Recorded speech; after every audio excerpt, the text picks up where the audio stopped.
In this video I'm going to redress the site where the tube goes in, and I'm going to use Leukomed to cover it so she can have a shower. And I'm also going to be putting some antibacterial just on the site there because it is a little bit red. So the first thing we want to do is get our sponges out. So we have one with the notch and one without the notch. And what I like to do is take the Leukomed and find out how big of a size I need. And I know that how big these things are. They're roughly the same size as to cover the stat lock. So I'm just going to cut it.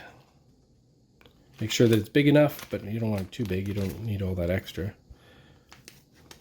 It's better to be too big than not big enough. So I'm just cutting it while it's in the bag.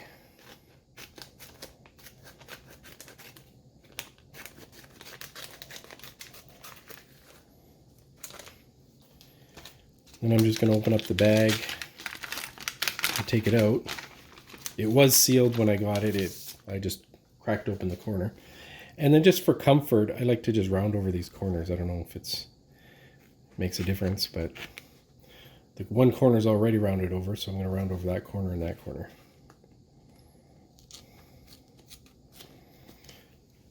So now I've got something that looks nice. So I'll open these up and put them on. Put this one on first.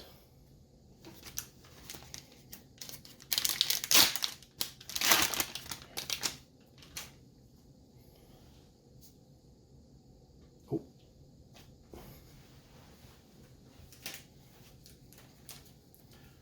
So before I put the bandage on, I'm going to take a sterile Q-tip.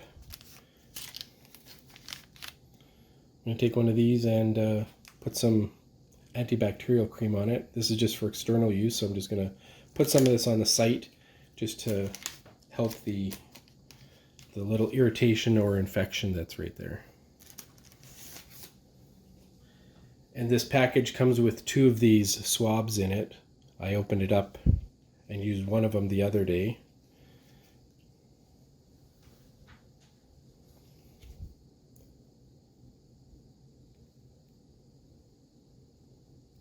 I'm just going to put a blob on there. And then we're just going to gently put it on the area where the red is there.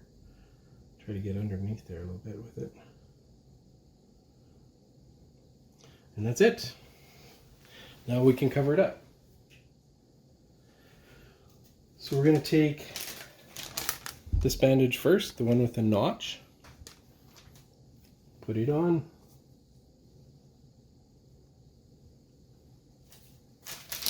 Then we're going to take the one without the notch.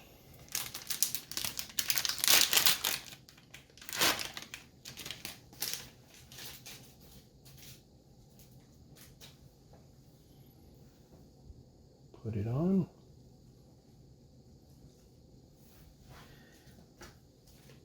Now this Leukomed stuff, it has a 1 and a 2.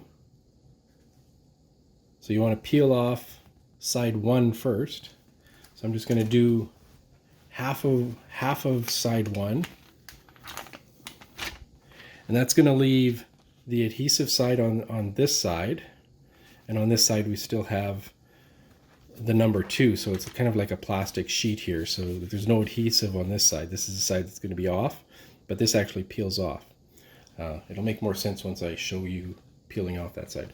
So I'm going to line this up.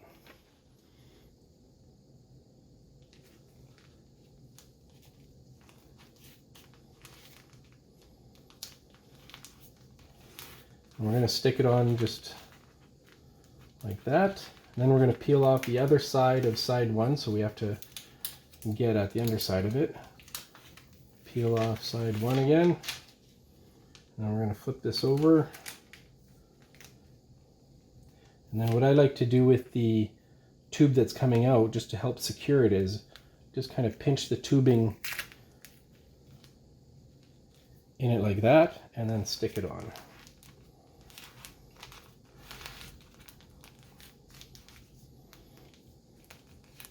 So now it's kind of like there's a plastic on here. That's where the number 2 comes. And we peel the number 2 off, and you're left with a nice bandage that's very flexible, that's waterproof. It doesn't irritate too much because it's so thin that you can't even see it almost on the skin. Okay, so that's done. That's it. And you can see how I've pinched a little bit of the stuff. Just that gives the tubing a little bit more, makes it a little bit more secure, so that if there's any tugging here, it's not relying just on the stat lock. The tubing is also held by the bandage itself, and it also makes it more watertight, so water can't get up there. Okay, that's it. And in the link in the description, you'll find all the supplies that I've used. In Canada, all of these supplies have been provided free of charge by our medical system, but I'll put a link in the description just in case somebody wants to buy them themselves.